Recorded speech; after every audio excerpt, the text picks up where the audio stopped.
I mean, you said there were misses naturally in the journey that I laid out in the beginning. I wonder what were some of the most painful or tough misses, whether when you were young or as you got older. What were the ones that you look to and say, I'd love people to know about this or learn about this? Because when you look at it from the outside, it is easy to see hit. But these are the couple that maybe would surprise us. Well, there's things that you do that just naturally aren't very good. That's the first, you know what I mean? There's things that you do and they're not very good. Those things you understand why they didn't connect because they're not very good, you know? And oddly, I don't feel a sort of sense of any disappointment in that really. Yeah. Do you know what I mean? I don't, because someone asked me once, because I was in that film Cats, right? Of the musical Cats. And you know, I haven't seen it, but like by all accounts, not good, and didn't do very well. And someone said to me, "Oh God, do you regret that?" I was like, "No, I'd do it again. I had a great time." Yeah. You have to separate sometimes your own experience and the outcome of a project, because you can do things that do really well, but at that time in your life, it was a disaster. Yeah. Do you know what I mean? Such a good point. And at the same time, you can do stuff which isn't good, but actually you had a really great, you know what I mean? I love that. You know, when we were shooting Cats, we had an afternoon and I sat in this weird green suit with dots on your face with Ian McKellen and Judi Dench. And I wouldn't swap that for anything. Yeah. To literally sit and talk to Sir Ian McKellen and Dame Judi Dench about, I couldn't tell you what we talked about. I couldn't tell you if it was, you know, and I was like, well, how lucky am I? Yeah. This is extraordinary. Yeah. So I think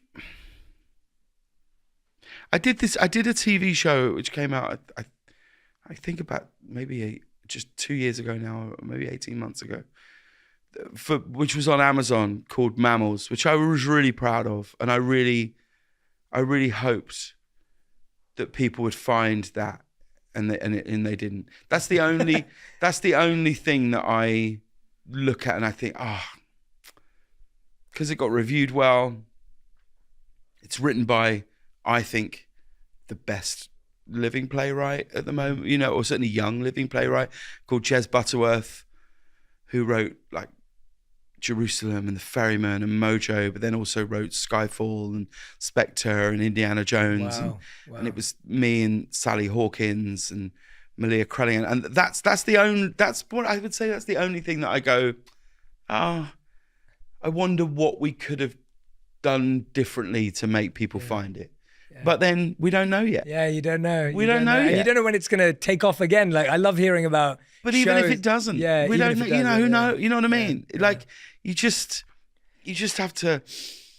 I love what you just said, mate. I love that perspective of the idea that, and I can relate to that. I've had moments in my life where I'm having one of my biggest external career wins, but I didn't have the right people around me to celebrate it with.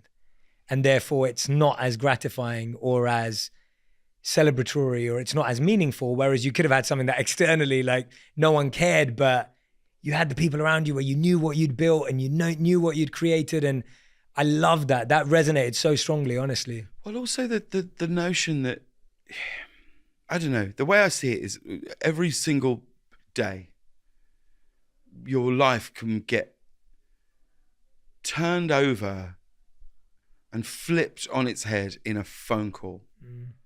Every single day. Like I used to say that to my wife, Julia, all the time when we were in Los Angeles, where I would go, every day we live here and the phone doesn't ring in the middle of the night to tell us something's happened at home is an absolute win.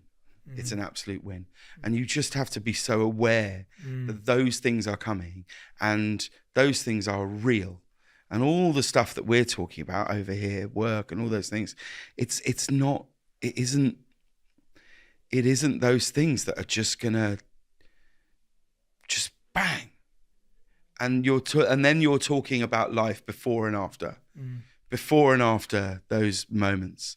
Like, I was talking to a friend of mine the other day, you know, and I'm 45, and my friend said to me, and it's quite a dark thought, but actually, it's good to. He said he's 45 also, and he said we've turned the corner into Sniper's Alley. And I said, what do you mean? I didn't know what he meant. And he said, you're now in an alley, and suddenly people are going to just, and you're going to go, oh my God. Like, it's just that, it's that shift in life of like, oh, this is where, like, I'm very fortunate. Both my parents are still alive. So that's inevitable. That's definite. And then you're in this world of just absolute unknowns. So I think the older I get, the less I sort of think about work in that way. I just don't. And maybe because I've had 6 months of real reflection, 6 months of not really doing anything.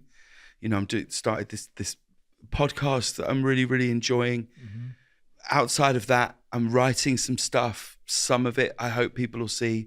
Other stuff, I'm certain they never will. You know what I mean? And I do, you know, and some of it I hope they never will. Oh, that's a terrible idea, you know, and you just don't know. And so I just think less about work, and I want to think more about my health and all those things, you know.